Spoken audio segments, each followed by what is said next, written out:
Hi. ನಾರ್ಮಲಾಗಿ egg omelette ಎಲ್ಲ ತಿಂದೇ ಇರ್ತೀರ. ಈ ಥರ ಸ್ಪೈಸಿ ಎಗ್ ಆಮ್ಲೆಟ್ನ ಒಂದ್ಸಲ ಮನೇಲಿ ಟ್ರೈ ಮಾಡಿ. ಅದ್ರ ಜೊತೆ ತುಂಬ ಟೇಸ್ಟಾಗಿ ಬರುತ್ತೆ.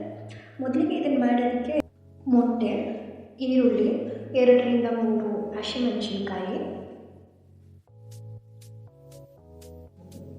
ಸಾಲ್ಟು, ಪೆಪ್ಪರ್ ಪೌಡ್ರು ಮತ್ತು ಅರಿಶಿನ ಪುಡಿ ಹಾಕಿ ಚೆನ್ನಾಗಿ ಮಿಕ್ಸ್ ಮಾಡ್ಕೊಳ್ಳಿ. ಒಂದು ಪ್ಯಾನ್ಗೆ ಸ್ವಲ್ಪ ಎಣ್ಣೆ, ಸಣ್ಣದಾಗಿ ಕಟ್ ಮಾಡ್ಕೊಂಡು ಬೆಳ್ಳುಳ್ಳಿ ಮತ್ತು ಕರಿಬೇವಿನ ಸೊಪ್ಪನ್ನ ಹಾಕಿ ಅದಕ್ಕೆ ಈರುಳ್ಳಿ ಹಾಕ್ಕೊಂಡು ಫ್ರೈ ಮಾಡ್ಕೊಳ್ಳಿ.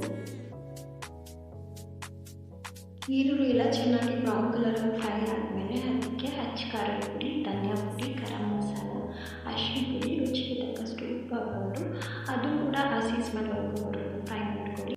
ಇದಕ್ಕೆ ಮೊಟ್ಟೆ ಹಾಕ್ಕೊಂಡು ಕ್ಯಾಪ್ ಕ್ಲೋಸ್ ಮಾಡಿ ಕಮ್ಮಿ ಉರಿಯಿಂದ ಇಟ್ಕೊಂಡಿರಿ. ಅದಾದಮೇಲೆ ಅದನ್ನು ಮತ್ತೆ ಟರ್ನ್ ಮಾಡಿ ಅಲ್ಲೂ ಆ ಕಡೆ ಸ್ವಲ್ಪ ರೋಸ್ಟ್ ಮಾಡ್ಕೊಳ್ಳಿ.